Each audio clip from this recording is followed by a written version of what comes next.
Hi, my name is Cindy Metcalf. I am the founder and executive director of Relentless Hope. Relentless Hope is a nonprofit Christian organization that was started, I started working with survivors since 2018. Been hoping to incorporate the organization just recently, even though we've been working with survivors for the last 6 years. We became a 501c3 back in July, actually. And then we formed a board of directors last September. And then now we currently have 11 staff members.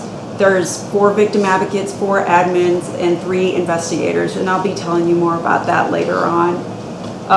Relentless Hope offers survivors of ritual abuse with resources and support they need to heal.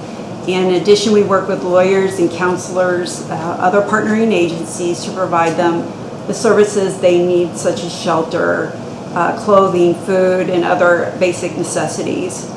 We also work with lawyers to provide legal aid for those of the survivors who wish to pursue criminal or civil cases. So we're currently working on that. We're different than any other organization here in the state because we deal with the most complex cases, cases that most people don't want to deal with because it's such a heavy topic. And we don't send people over into foreign countries because we have a big enough problem right here in our own backyard. So this is more prevalent than anyone could have ever imagined. It's been going on here in the U.S. for a long time. And I would like to say that it's only one particular church that's doing this, but it's not. We specialize in cases within religious organizations. So we help survivors all over the U.S., primarily here. It is the LDS church. Most of our clients, 90% of them are LDS. But we've come across survivors who have come from Baptist churches, Catholic churches, Methodist churches, Assembly of God. I mean, it's unfortunate how far the tentacles have gotten with this particular type of crime. And that's primarily because this crime makes people money. It gives them power and sex. PMS. Yeah. And so it's devastating and it's growing. So if we don't address this, if the churches don't address this, we're going to have a human rights crisis like none other. And our society will start to take a beating for this. We will pay the price unless we look into this a little more. So I'm going to now talk to you about what ritual abuse is. So it's a subcategory of trafficking. Human trafficking, which would include sex trafficking or labor trafficking. And so we're talking about all levels of trafficking. This isn't just sex, it is also labor involved. So ritual abuse involves physical, mental, sexual, and emotional torture designed to induce compliance with child victims in order to turn them into perpetrators later on in life. Ritual abuse is overwhelmingly a family-based, multi-generational problem. So this has started back decades ago. Well, if we really want to get honest, this has started thousands of years ago, because we all know the Bible and Leviticus, the Hebrew people were sacrificing their children to Moloch. And so things have not stopped, it's just gotten dug down and swept under the rug. And so this is unfortunately a perpetual act that is committed against children. So ritual abuse occurs, like I said, in many different unfortunate Christian denominations. Groups seek to infiltrate churches for the purposes of profaning the sacred. And so churches are the perfect breeding ground for pedophiles because they're unsuspected. If they go and they play a part, if they seem genuine and nice, that is the perfect cover-up for a perpetrator. And that's how these groups get started and how they infiltrate the churches, and they keep adding to their numbers. So we're going to now talk to you about how we got started. Like I said, I started working with survivors back in 2018. I used to work for Holding Out Help. And when I first came across my first ritual abuse person, it was one of the clients there. And they started talking about what was happening to them, and it was just astonishing. what was going on. And since polygamists say they're Mormon and they follow the teachings of Brigham Young, I thought, I wonder if this is happening in the LDS church too. So I started doing some research, and I came across the Glenn Pace memo. Glenn was a general authority of the LDS church in 1985 till his death in 2017. And so there were already reports way back then in 1990 that there was ritual abuse happening in the church. So the church leaders had asked Glenn to do an internal investigation. And back then he talked to over 60 survivors of ritual abuse. They were all LDS members. There were 53 of them were females and the other 7 were male. And after months and months of research, he believed what they were telling him. And part of that is because they were telling him the same things that they were going through, the exact types of abuse, the patterns of abuse, the same perpetrators, some of the same locations. And so Glenn reported back to the leadership in the church and said, we got a problem here.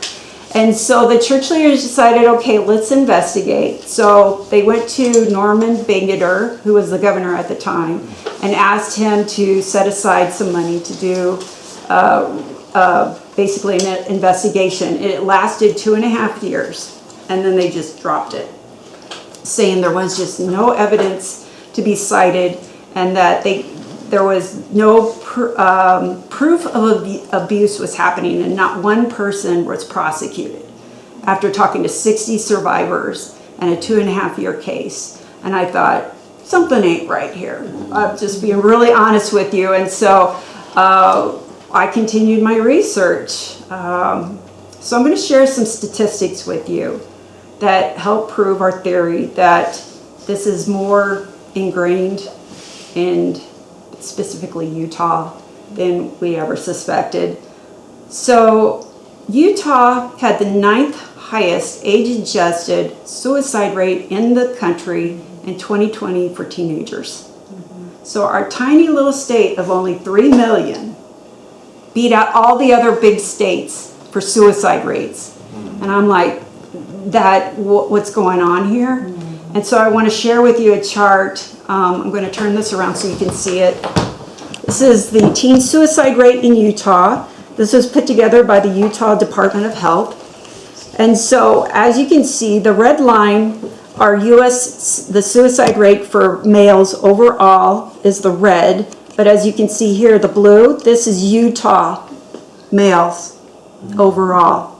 And then down here is the purple is the suicide rate for U.S. females overall. And the yellow line, it's kind of hard to see, but that is the Utah female suicide rate overall. And so this covered over 20 years. So this isn't something as a result of COVID. It's not a result of something like the LGBTQ issues that we've come across. This is I feel directly related to the issue that's at hand. Way before the LGBTQ issues started going very prevalent. Yeah. That's interesting. So the next metric I want to share is I looked at antidepressant drugs because we are, after all, called Happy Valley here in southern Salt Lake City Valley area. And what I found is that Utah prescribed antidepressant drugs more often than any other state at a rate twice the national average. So we have a lot of people here on antidepressants and anti-anxieties, and we need to ask ourselves why. Once again, we're only 3 million, but we beat the entire country out, double. So they're medicating people here to help them cope with what they're going through and what they've been through. The next is survivors were filmed during these rituals. So there was always a camera rolling. Everybody's told me this. This isn't just every once in a while. They were making money and they were making porn. And so Utah there was a study conducted by Harvard in 2009, and Utah is the biggest consumer of online pornography, according to this study. Once again, smallest state, biggest problem. Then I also looked at the mental health access. So I'm going to go to another slide, which I will show you here. Okay. So obviously a map of the U.S. This was done by the University of Utah. It's fairly recent. And what this shows you is where there is the best mental health care access in the country. So the white states have the best mental care access. The red are the worst states that have mental care access. Utah, right here in red, was number 51.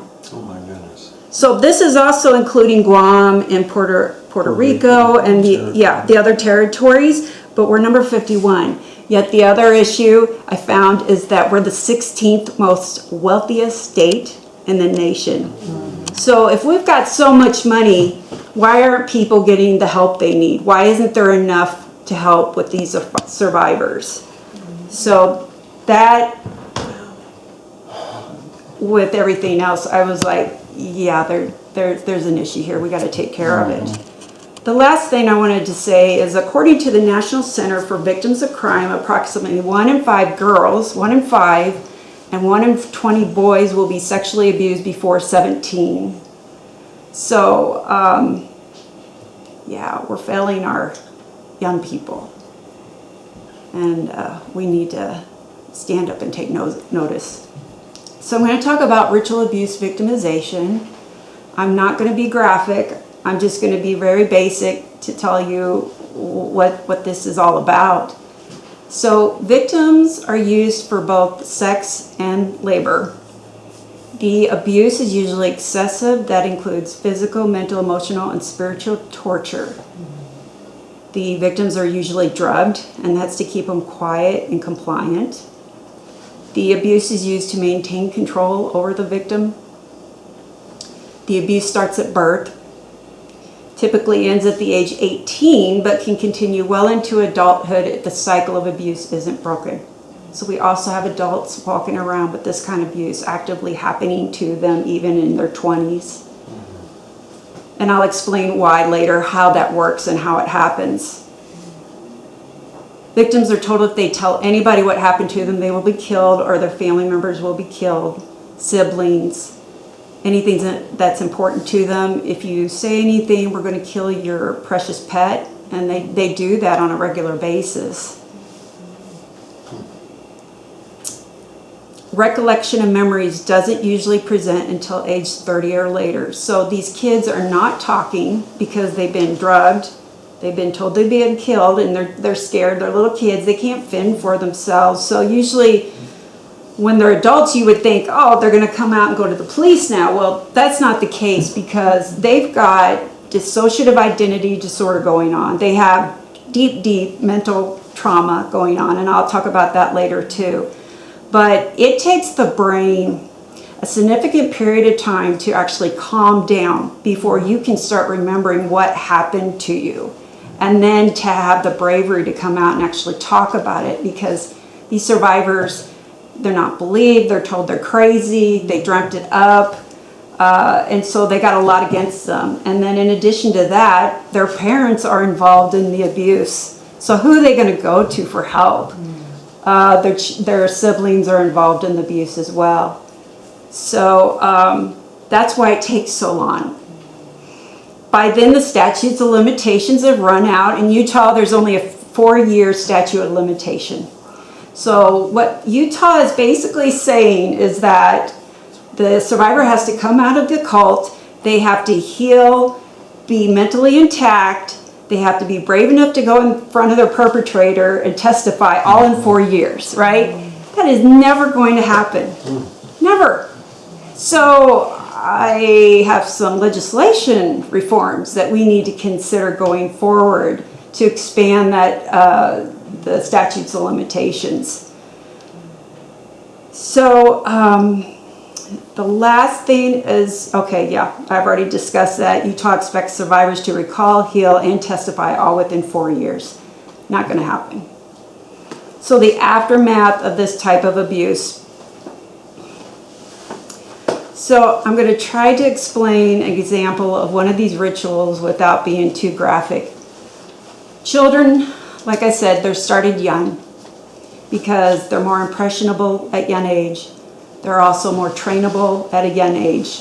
They're easier to dissociate at a young age. So these perpetrators start at birth and they go all the way till 18. They like them young. I don't think I have to explain why. And so I would say 95% of our survivors have DID, which is when your brain fractures. It's also known as multiple personality disorder. And because of the torture and the pain they are brought through, they have to dissociate in order to survive the experience. So some of our survivors have hundreds of different parts in them, and they name each and every one of them, and each one has their own story, and it's usually based on the time that they were abused. So if a lot of our adults will tell us, yes, when I was 8 years old, this particular ritual happened to me, and it was then when Jessica appeared. And Jessica might be 8 years old. So it represents when they were abused. So what happens is they will have what's called a resurrection ceremony. An example of this would be a little girl is brought to a graveyard, and they've already dug up a grave, and they will throw her in there, and then they will start to cover her with dirt until she suffocates. And then there's always a doctor in these rituals, or a nurse, or a vet, or a dentist, who knows exactly how long they can be under that dirt and still survive.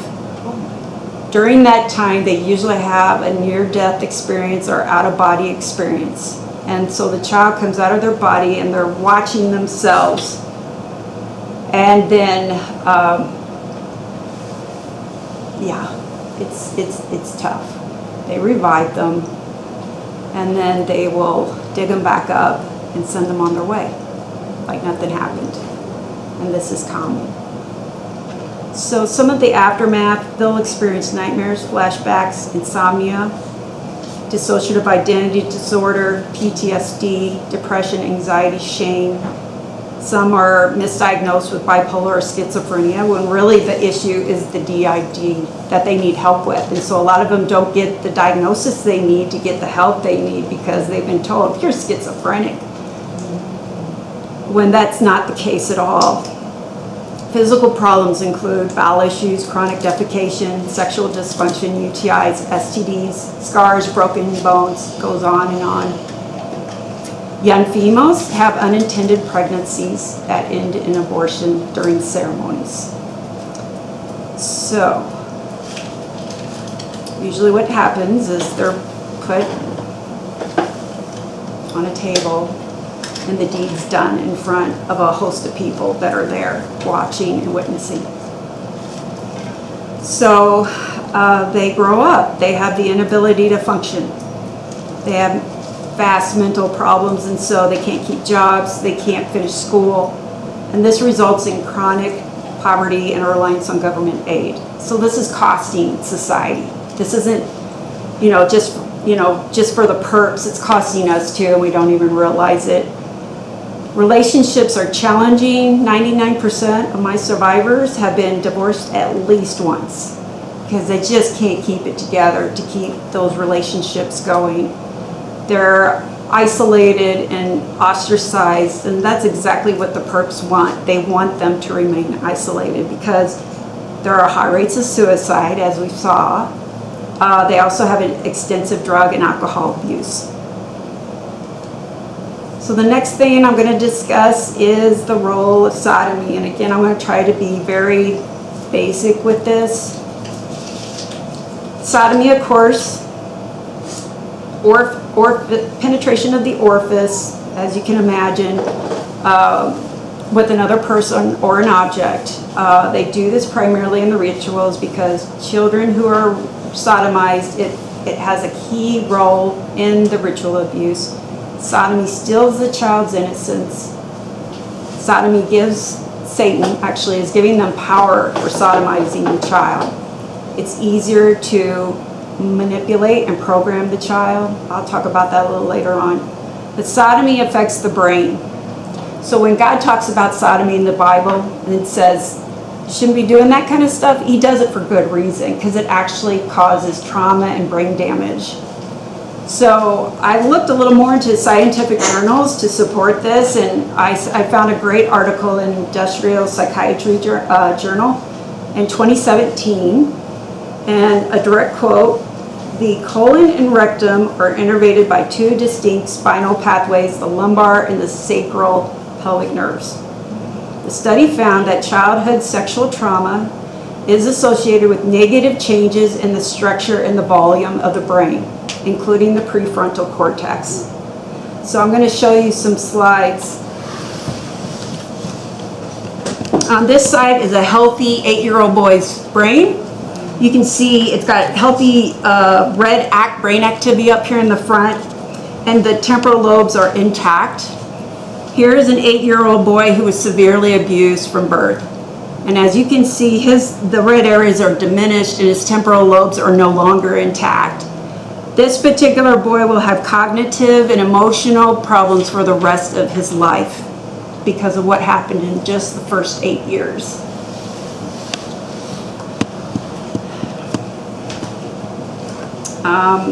This is another slide I want to talk to you. Sodomy destroys the physical structure of the colon, which results in painful bowel movements and other problems. So this is an example of a healthy colon, and then this is a damaged colon caused by sodomy. And as you can see, there's hills and valleys and peaks that shouldn't be there.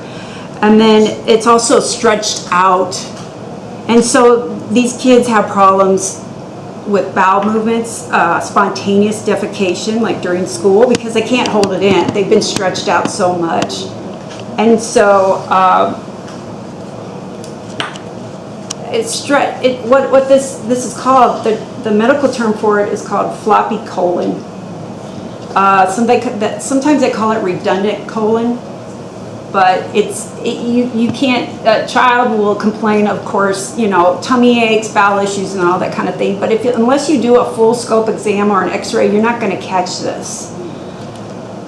And I'll talk about that too, where we've got a little bit of a challenge trying to get those full scope exams from the medical community. So that's another thing we want to be working on. The victims have scars, obviously. Now, this is going to be super hard. I won't even show it to you, but this is a 15-year-old survivor. This is showing burn marks on her arms. These are defense wounds. You're not going to be able to see it, but she was hit and beaten with a cattle prod. If you understand what a cattle prod is, it electrocutes the child. And so that's an example of the cattle prod. The third picture is the girl again, same client. She was a perpetrator, put a cigarette out on her wrist.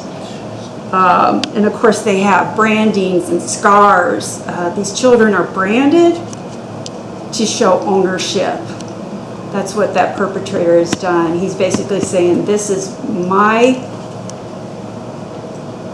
child, and I get to do with them whatever I want.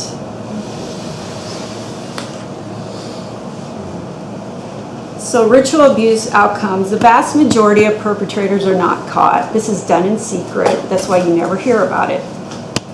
In Utah, most perpetrators, when caught, are rarely prosecuted, or they have light sentences. Pedophiles will abuse on an average of 170 kids during their lifetime, and 37% of the victims become perpetrators themselves. So that's why I was saying it's growing exponentially with each passing generation. Churches actively try to cover up to protect their reputation and to limit civil damages. So obviously, I'm a Christian. I'm not against religion. There's good people in churches, obviously, right? But it just only takes a few to cause devastation in that particular church. At the same time, unfortunately, though, in some of these cases, most recently the Southern Baptist Convention, they were utilizing children for rituals, and they tried to not bring it to anyone's attention. They did an internal investigation and somebody stopped that. I don't know who it was, but thank God. And so you may have read the articles about the Southern Baptist Convention being involved in child abuse. I think they don't use the word ritual abuse because that would really upset a lot of people, but if they're talking about child abuse in the Southern Baptist Convention, they are specifically talking about ritual abuse cases because we've helped survivors who were in Baptist church. So like because I'm in Salt Lake City, I deal with, most of my clients are from the LDS church because that's the predominant religion here. If I was in Boston, I'd be probably going after Catholic church. If I was in Georgia, I'd be going after Southern Baptist churches for this. So I'm not being biased. I'm just saying we got to do something. I don't care who it is. And even though I'm a Christian myself, you better believe it, I'm watching at my own church what's going on to make sure this isn't happening. And again, we're going to bring legislation to try to protect kids and stop some of this from happening. So here are some of the observations. Victims are not lying. They have the same experiences. I talk to survivors all over the United States. They're talking about the same ceremonies, the same type of abuse, the same locations, the same words used, on and on and on. So a lot of people want to dismiss survivors as crazy. They're making it up, whatever. But I don't believe it because they keep telling me the same things. 93% of psychologists who have worked with ritual abuse survivors believe their story. So I'm saying if psychologists believe these people are telling the truth, then why don't we? False memories was never ratified by the American Psychological Association. So the satanic panic theory, if some of you have heard that, it's debunked. It's a complete lie and was made up by an organization made of perpetrators. So in addition to that, the media has also helped cover things up, and the media also used the satanic panic to tap this down, keep it quiet. This has been going on a long time. My oldest client is 82. So at least here in Salt Lake City, we have over 8 decades of this has been going on. I would say it goes back to the very beginning. Kids are groomed at churches, schools, private homes, and businesses. So not to scare you, but here, at least in Utah, a lot of kids were perpetrated on when they went to their friend's house for a sleepover. Really innocent, right? Parents drop them off, think they're going to have a great time all night to pick them up the next morning.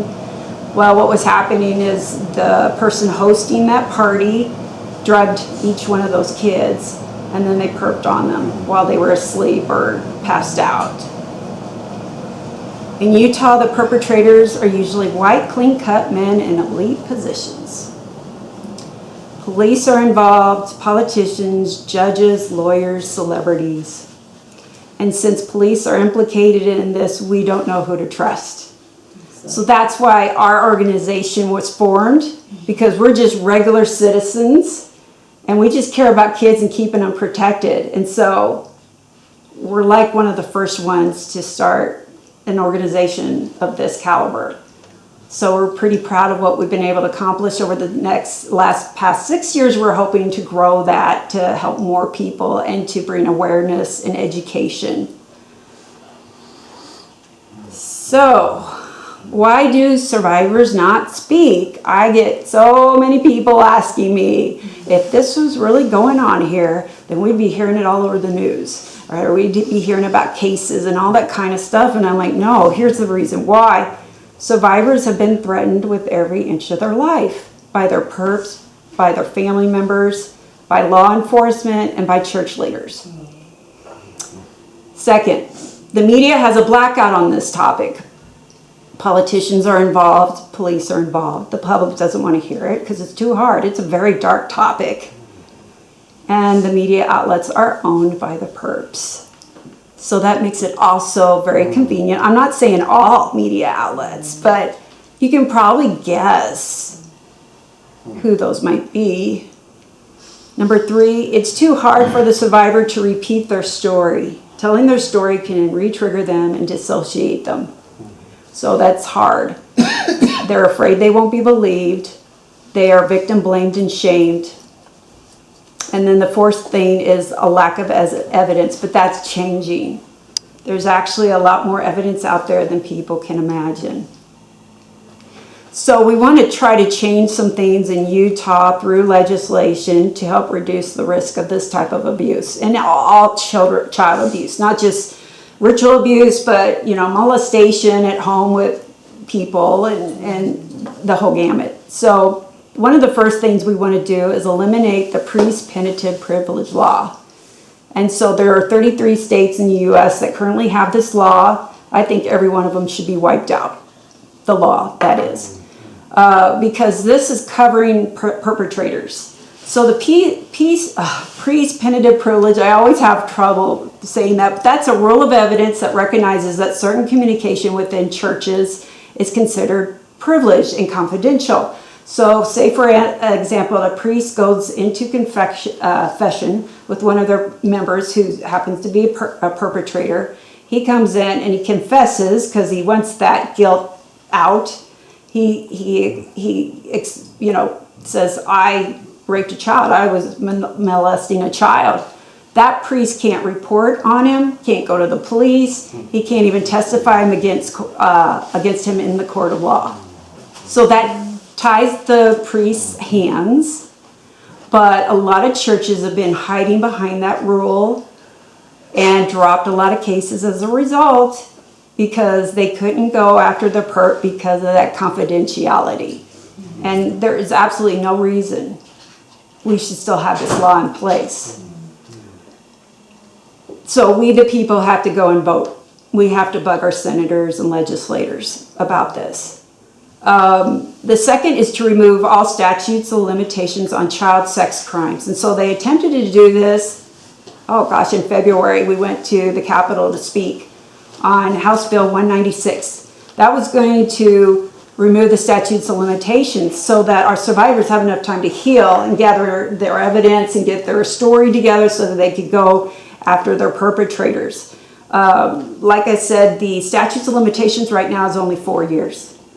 And we're proposing that there is no statute of limitation ever. Why would there be? I mean, this happened to a child. And so no amount of time can heal that wound for that child, so why would we make it easy on the perpetrators? The next thing we want to do is propose a database be built that is, I guess what we would say is maintained by law enforcement, but we're up for suggestions on this. But this is where survivors could report themselves, self-report what happened to them in this database, and it would be handled by our state agencies. Agencies like mine would be able to track all these different crimes that have been going on and keep track of them and find out on that database, where is all this stuff happening? What locations in the state is this happening? Who's involved? What perpetrators are involved? And other very important information we need to take legal cases, to change laws. So we're proposing that. We're also, this is where it comes in about the full scope exams. You can't really identify, it's not common for kids to go in and get a full scope exam in their vagina and in their anal colon. So the only way to really effectively understand what has gone on in there, they have to send a scope up with a camera, and then they can see all the damage and injury that has happened over years. Now imagine, lawyers love to see this because this is admissible in court, and that will help us prove that this is actually happening and it's happened to this child, and she keeps naming these perpetrators. Why is that? Because this survivor also self-reported and said, guess what? I was raped by the same perpetrator, so now we got a case. And we have some evidence. So these full scope exams right now are not being done by doctors unless the doctor feels like it. So I've taken people to Children's Primary, Children's Justice Center, trying to get these exams done, and the doctors don't allow it. So what I was told by one of the director of nursing up in Children's Primary is that they will only do full scope exams on 2 conditions. One, the child reports the problem, which most won't because they're told they'll be killed. So they don't say anything, especially the little ones at 4 or 5. They're not going to talk. The second is if they're bleeding from the vagina or rectum. But like I said, a lot of these kids are sodomized with a cattle prod. And it doesn't produce bleeding, it produces burns inside. And you wouldn't see that unless you sent a scope up there. So these 2 precious girls that I was working with, we tried to get them in to get these scopes done. And the doctors and the nurses would say, no, we're looking at them on the exterior. There's no sign of abuse happening going on, so go home. That's what's going on. That's what we need to legislate. So the next we want to do is churches should have safety protocols in place. A lot of Christian churches do. They do background checks on all their volunteers. They make sure that no child is left behind closed doors with an adult that's not their parent or guardian. Unfortunately, there are a lot of churches that don't do that. And they need to be forced into it now because that's where a lot of the perpetration is going on. The children are taken out of their Sunday schools, led down the hall into an empty room, and that's where they're raped. So, although we don't think that's going on in our churches, it is happening in some churches because we talk to survivors and they're like, yeah, my first abuse was at Sunday school. So, our church has safety checks. We're doing it. We're making sure kids are safe, but not all churches are. So, 3 more. Prison sentences should be longer for convicted child offenders. In the state of Utah, like I said, it's only about 5 years. That's all they get, and they're back on the street. And we know that pedophiles do not rehabilitate. You cannot rehabilitate them once they get that taste. They're like a shark in bloody water. And experts have tried again and again to rehabilitate pedophiles, and they can't. So we are advocating for a minimum of 25 years to get these people off the street for as long as possible. We asked for the death penalty. Utah is not going to give us that. So we got to do something. So we're like, okay, 25 years in prison. It's a good start. And if there is more than one child who's being perpetrated on and they can convict that person, then we are suggesting even harsher consequences to make sure that perpetrator isn't functionally able to rape a child. I'm speaking between the lines here. I think you know what I'm talking about. Next, police should be required to take a report if a victim is claiming ritual abuse. Our survivors have gone to the police asking to file a report against their perpetrators. They've been denied. They've been turned away. They've been gaslit. They've been said, you're crazy. We don't want to hear this. I can't believe we got to force police to do this.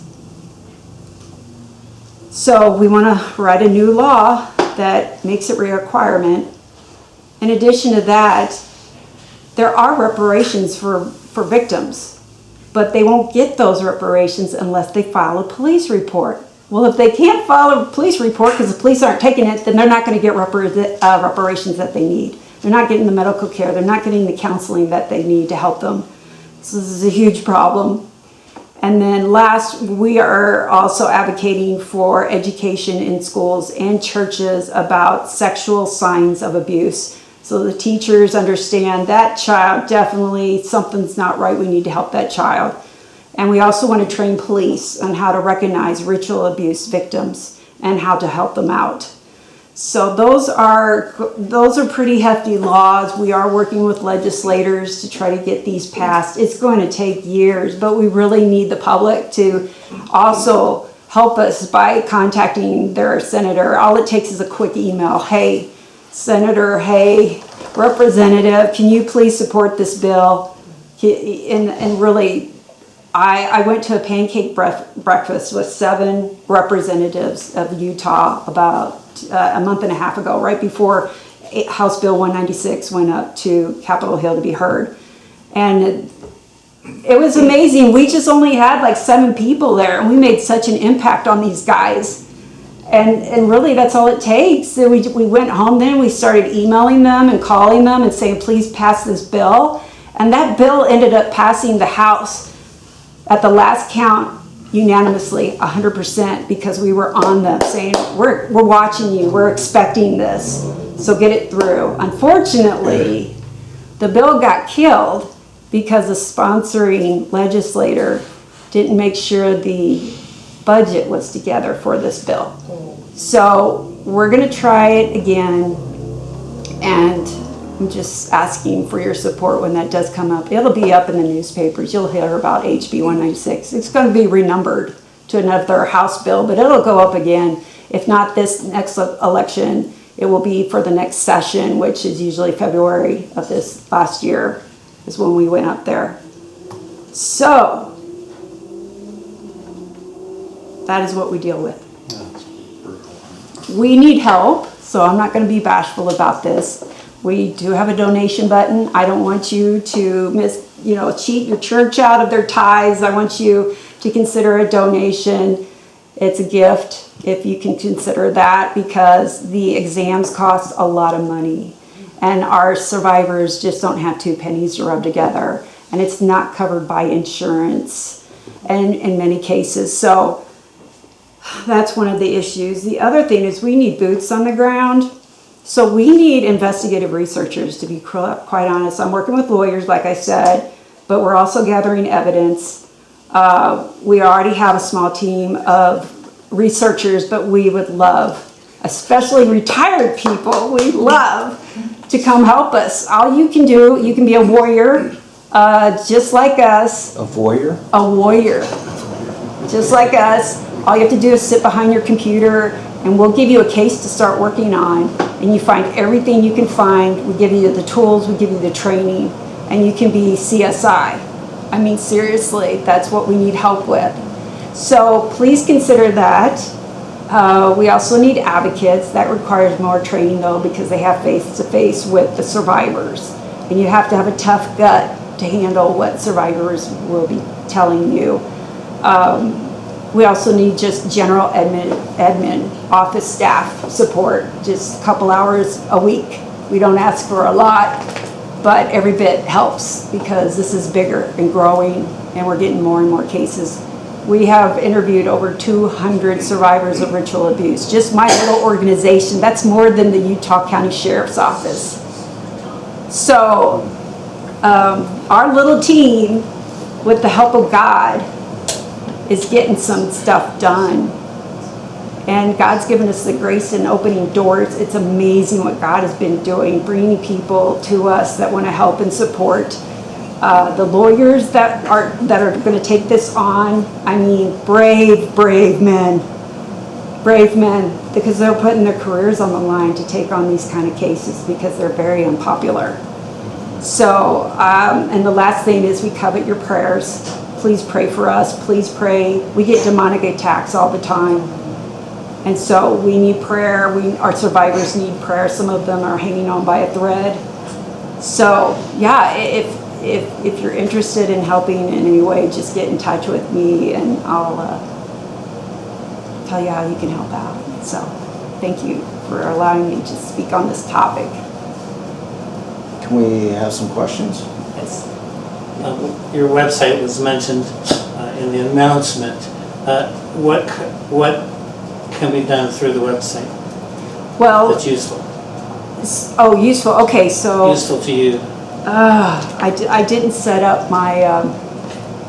So I have a volunteer application online you can go and fill out. You can read some of the articles we have on our website, become more familiar with what we're dealing with. There is signs and symptoms of ritual abuse on our website, so you can go and read some of the symptoms of ritual abuse. We have survivor stories. Again, we try to keep it low graphic, but it will give you a very good idea of what happens to them when they're growing up in this. I'm on podcasts a lot, so you can grab some of my podcasts. With this is fairly new when I'm presenting with you, so yeah, it's fresh off the press, pretty much. This is what I talk about when I go and talk to different organizations and audiences around the country. So, yeah, take it, share it with your friends and family you think can handle it, to let them know this is happening in your state, guaranteed. This is not just Utah. This is Texas, New York, LA. Yeah, everywhere. And share this video too. Yeah, we'll share have this the video up on the site. What's the name of the website again? Yeah, okay, it's long. It's Relentless Hope for You, all written out, .org, because we are a 501c3. I remember back in, I think it was 1990 maybe, Sandra Canner did one of her newsletters dealing with this, Yeah. outlining what Glenn Pace had done and all that. Did that help? I mean, or is that something they still use? I mean, because it was, well, I read that newsletter. She actually came out with maybe like a booklet about it too, that I read. And I mean, she definitely paved the way for people to start waking up, because she was doing that in the 1990s, late 80s, right when they had the satanic panic the first time. So yeah, she's one of the pioneers of trying to bring this out into the light. And they were talking about that there were parts of the temple ceremony that triggered. Absolutely. I mean, the rituals happen in church buildings. The washing and anointing you're talking about, right? It's been so long since I read the article, but I can't remember, but whatever parts of the ritual. Yeah, they mimic and mock. It triggered their memories, right? Yeah, and that's how. So when they come back for Sunday service, they hear the same sounds, the same signals. They see the same stuff that was used in the rituals, and it triggers them, and they dissociate. And it seemed like there were follow-up articles where they pretty much tried to wash it all away by saying that a caseworker had been instrumental in getting kids. Yeah, that was Barbara Snow, Dr. Barbara Snow. Yeah, so she was working with some of the victims, and they claimed that she was influencing them and creating false memories for them, and so they dismissed all of that.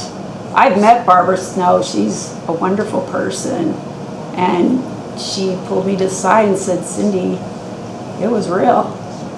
It was real. I was there." But a lot of people, again, discredit her because they just felt that she helped the children make up the memories for her case. So, Do you think now that the trans storytellers in the libraries and stuff are perpetrating, continuing to perpetrate that kind of thing?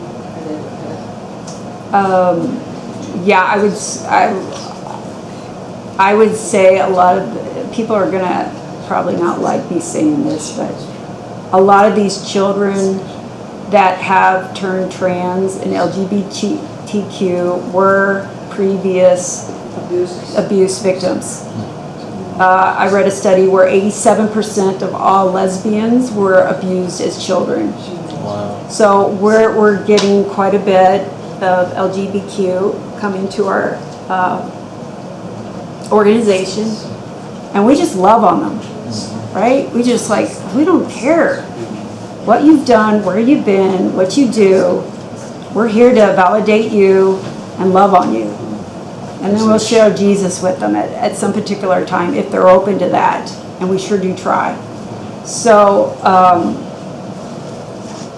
yeah. Can you go into more detail about the satanic panic that you were talking Yeah. about? That kind of just, you went over it kind of quickly. I did. I want you to deal a little more. Yeah, so it was interesting. They had already received several ritual abuse reports in the church back in the 80s. And they first assigned the project to investigate internally with another gentleman, but something happened there. So that's why Glenn Pace was brought on. He was the replacement for this gentleman, if I recall right. Glenn took on the case. Like I said, he took over a year, I think, to interview each one of those 60 survivors individually. And then he wrote the Glenn Pace memo, which is, you can still get it online. It's on my website as well, too. But he goes into detail what happens during these rituals. So you got to have a tough stomach when you read it. But he's like, yes, this is what's happened. This is what they do during the rituals. This is who is involved. What's the purpose? He's just way more graphic than I am. But this is LDS. This is right? LDS specifically. And so, whence the name satanic panic? Okay, my understanding is that was brought up by the media. The media came up with that to kind of deflect and discredit but if you look up Wikipedia, the satanic panic, they say it's originated with the LDS Church.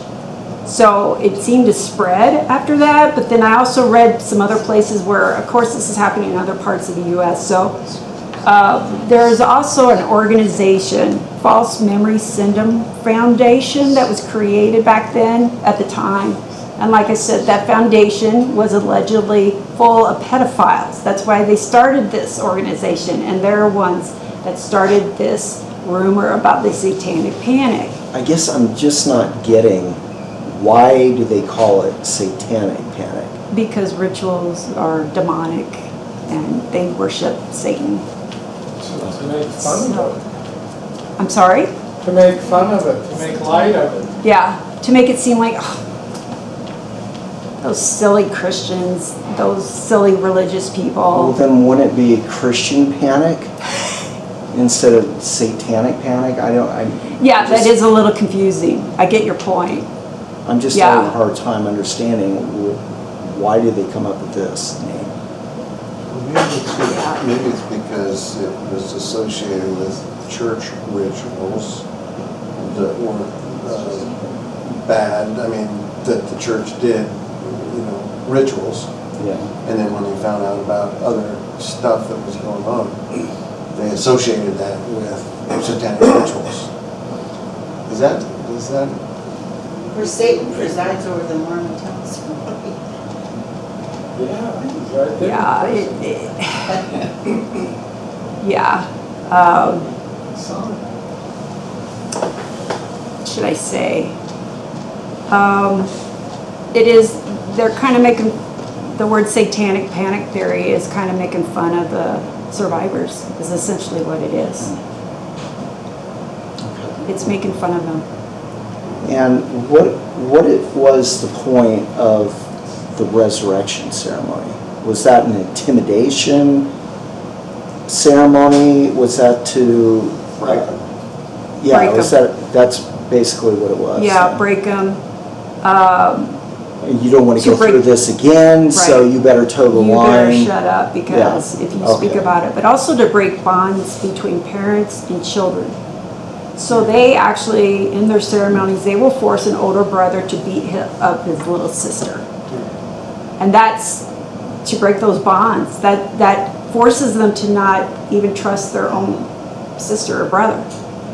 And so parents will beat their kids, and sibling among sibling, to break those ties and associations, to isolate them, to make them feel like they're all alone. A lot of this is mental torture. Some people call it MK Ultra, CIA programming, which they are using the same techniques that was developed in the CIA for MK Ultra program back in the late 1950s. They're using the same words, the same torture. It's ingenious. It's absolutely ingenious. Of course, we read a couple of those Warren Jeffs books, Yeah, and their ceremony, I mean, they'd have them circle around while they'd have sex with those, yeah, young girls that they'd marry. And of course, they had sex with boys too, those Warren Jeffs and his father, and yeah, they were sick. yeah, yeah. The more evil, the more excited they get, sexually and otherwise. It's, I mean, it was part of their temple ceremony. Yeah. They had those beds in there and yeah, the gross, disgusting things. absolutely, absolutely. And wasn't it came out back then that they were doing that kind of stuff in some of the Mormon places? The same kind of things? Well, Sex with kids like that? okay, so if you read the history books in the Mormon church back in the late 1800s, you're going to find evidence of that in the books they've wrote about themselves. So there was one, I have a partner, his name's Goel. He is Goel. That is not his real name because he knows better. He'll have a target on his back. He already does. So that is his name, stage name, I guess. And so I will be glad to share with you his Substack where he talks in detail about the Mormon families that were engaging in child sacrifice and the sex trafficking that was going back all the way to the early 1800s. So, yeah, it's unfortunate, but I'm not an expert in Mormonism or their history, so you don't want to take my word for it. Goel is an expert at this, and so you would probably want to read some of his articles. But it's in their own books. It's in their own doctrine. If you look at the DNC, you're going to find some really strange things that are written in there that can be interpreted liberally. And so I don't want to say too much because I don't want to put a target on my back either. Exactly. So the information is there to be found. The internet just totally blew that all up.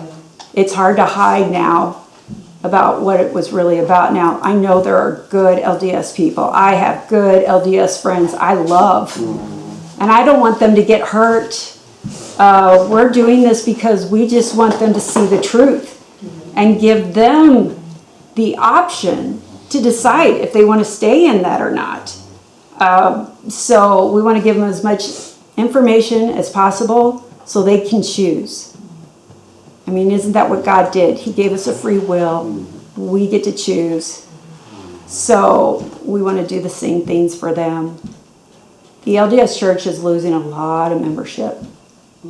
So kind of to answer some of your question, like one of my clients, her mother, her grandmother, as far back as she can go back, she says, she goes, on one side they have been involved in Satanism, but the front is that they're LDS. So she says, it's just clear back to Joseph Smith on one side, and then going in the year 1000 something or another, she says, that side is connected to the Rothschilds.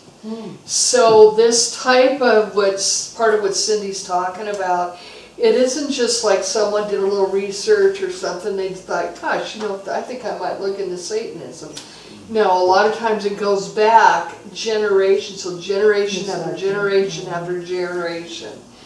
And so by having the survivors come forth, as much healing as they need, they have the opportunity to finally cut and break those generational ties. So my client, her daughter is now born again Christian, and she's doing that.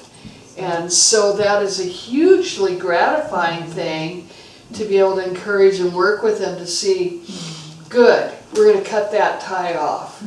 And they can start with her grandchildren now. Her grandchildren will not be subjected to any of this anymore. Can you tell us your background, how you got into all this? You're going to find this very interesting because I have a marketing and advertising degree. I'm not a counselor. I don't have any background on this. I just one day got from the organization I used to volunteer for. How did you even get into that? I was in church one day, and the director of that organization came and spoke to our church in front of our members. And I said, oh my gosh, I got to be a part of that. And I called them the next day, and I'm like, do you take volunteers? I do marketing and advertising when you needed help. And they are like, yes, please come in. And that was how it started. And then once I was in there, I started talking to survivors in that organization, and they started telling me things that were happening to them growing up in the polygamy groups. And I was just like, oh my gosh, I cannot believe this. And I can't believe this is not being exposed and what's wrong with people. I mean, I really did. And so I just started going out and finding survivors on my own. Because like I said, if this is happening in polygamy church, this is happening in the LDS church, because they share histories.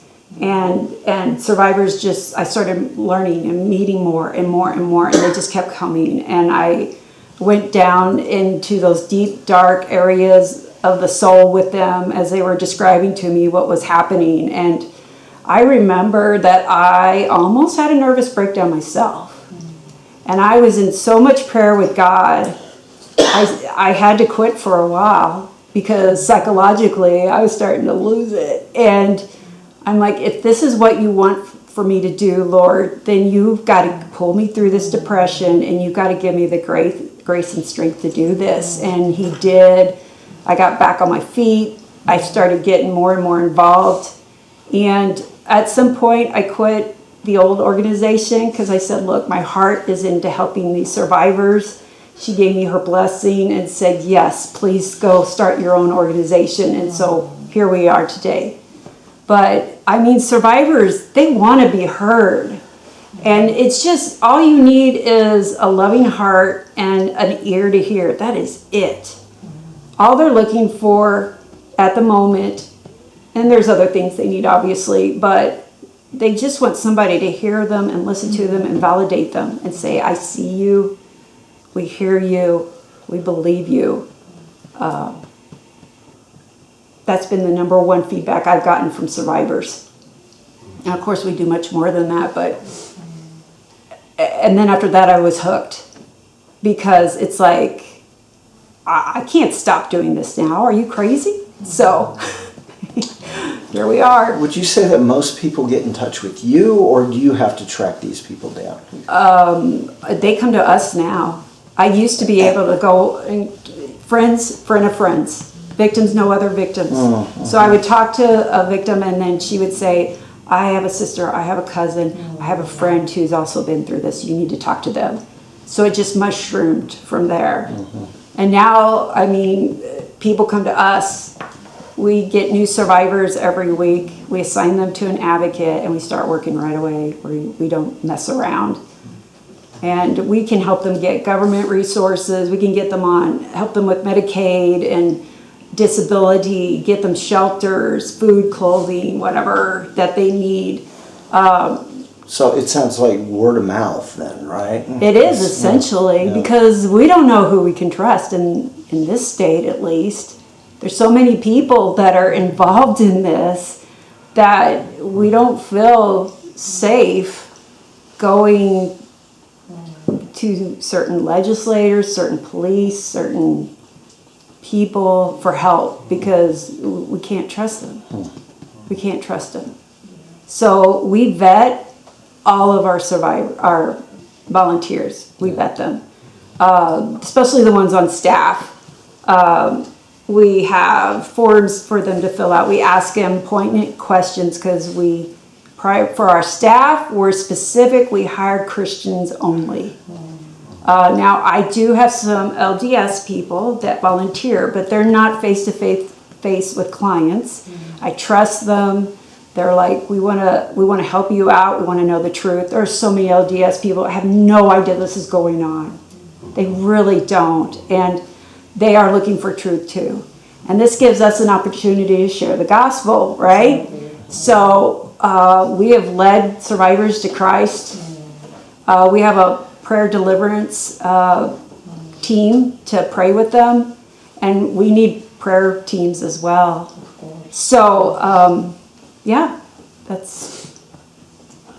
So, Cindy, I wish to say something to you because this thing that you're talking about, Utah, I'm living here for 20 years and I hear a lot since I came here. But I was living in Europe. And in Europe, there are countries that they are legalizing a lot of evil things that the Bible prohibited, you know. And what I said to you is that inclusive, you know, the royal people are, you know, is in there because they have a lot of money.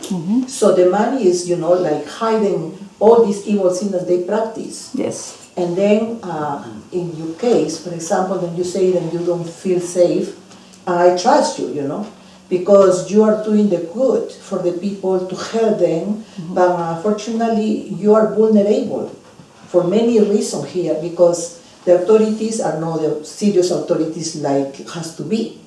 And then you cannot trust in them. Right. And they are not going to fight for the bill and pass because inside of them, they are all these corrupter and abuser and all these kind of, you are trying to, you know, to help these people who has been damaged for years. You know, I know one case of my friend. Her father was abusing her daughter since she was 8 years old. He's right now in jail. Okay, he has 4 kids.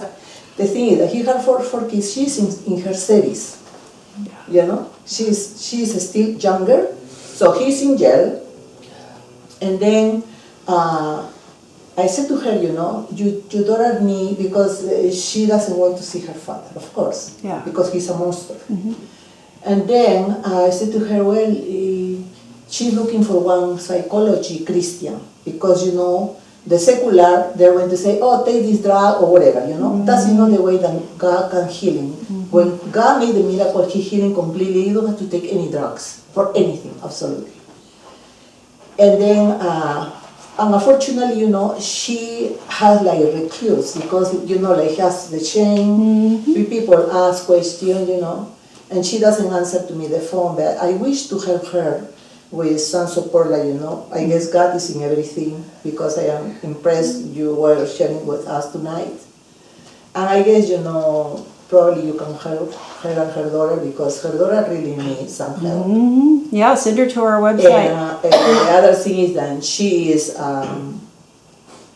nurse assistant, so she used to work in the night, and that way, you know, the field was very, you know, wider for her husband to do this when she was working in the night in the great shift.